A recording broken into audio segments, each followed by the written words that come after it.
world. And my name is Jerry Sutton. My name is Cindy McPherson. And we're SJ News reporting live to you. So Jay, what do you want to discuss today? We're going to talk about medieval Japan and the life of a woman during this time period. The life of a woman. Yes. So, as a wife, you are required to obey your husband, father, and son. So, pretty much no matter what a man said, you had to obey their rules? Yes, you're basically under their authority and power. Whatever they say goes.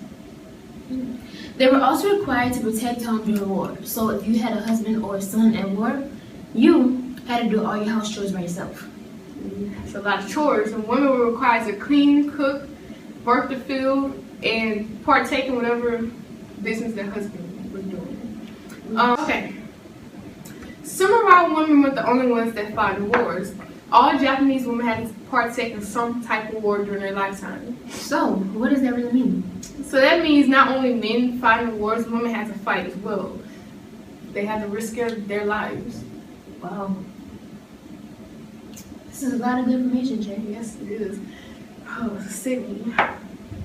The life period of women. Samurai women weren't the only types of women. High-ranking women had the littlest amount of freedom.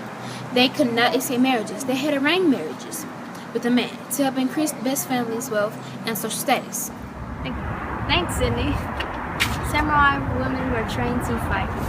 At times fought alongside men. Main purpose was to defend their homes and kids. Back to Jay and Sid in We'll be back after this commercial break.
And we're back with the topic of geisha women.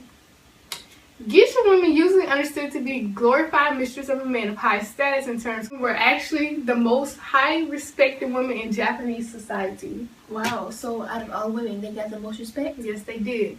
When these women were little, they were actually called Mikos. Wow. Mikos learned how to converse with men, perform traditional dances, and sing and play instruments. I wouldn't do that. Yes. And here is a social pyramid. Pyramid shows the social classes within medieval Japan, The first class would be the emperor. which is the figurehead and political leader. The next class would be the shogun, daimyos, samurai, and ronin. Which is the warrior class and the nobles, The next class would be by itself, but it would be also known as peasants. which is 90% of the population, which is made of farmers and fishermen, Next, you have artisans.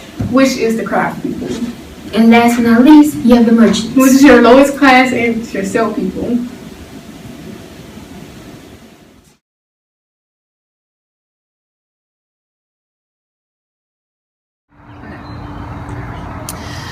The medieval women's clothing of the early Middle Ages was still influenced by the classical styles of the Greek and Roman women. The clothes were at times so tight as the display of all elegance from the other clothing was made so high as to cover their neck, okay?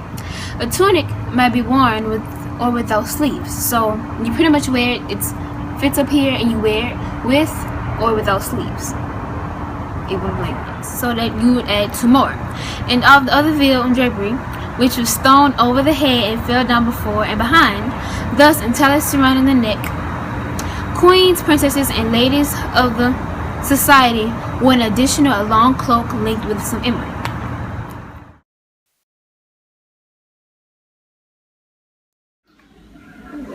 Historians have reported that more than a quarter of infants died before they reached a year old. Wow. So they needed to live their life. Nope. Just with those little weeks, months that they have. That's sad. And for the ones that did live, we were swaddled. But, what a swaddle. A swaddle is when you take a piece of cloth and you wrap the baby around them from their legs to just about here. In this time period, children were seen useless, so they really didn't do nothing. Although they were children and they were not expected to work, they were also expected to put in some type of workload, such as household chores or working in the farmland. So even though they couldn't do specific things, they still could do other things? Yeah, just like household chores. So just things around the house pretty much. Yeah. And this is SJN News coming live to you.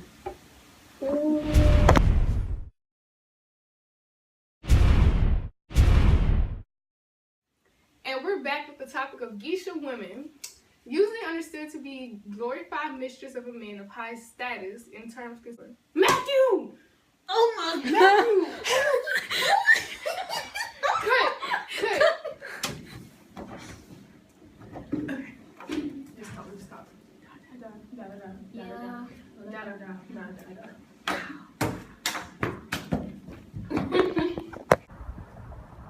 Thanks, Sydney.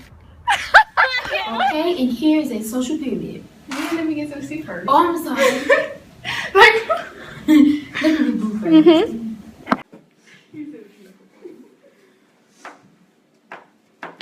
So, Jay, pretty much, if a woman became widow, she would just start again. Okay, I can't do this. No, just I'm crop it out. You forgot how to crop stuff out. God dang, Sydney. Seriously.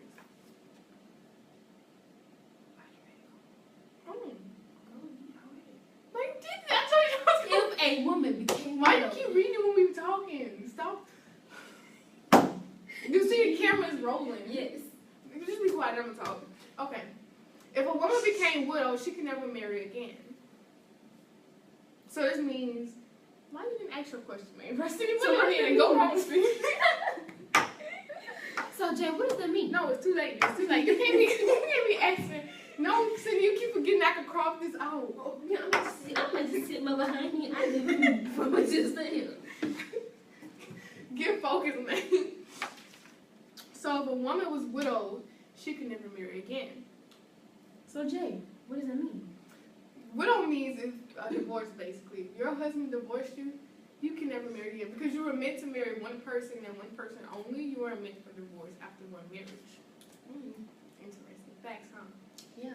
So, Charlie, I'm so sorry. So, Charlie.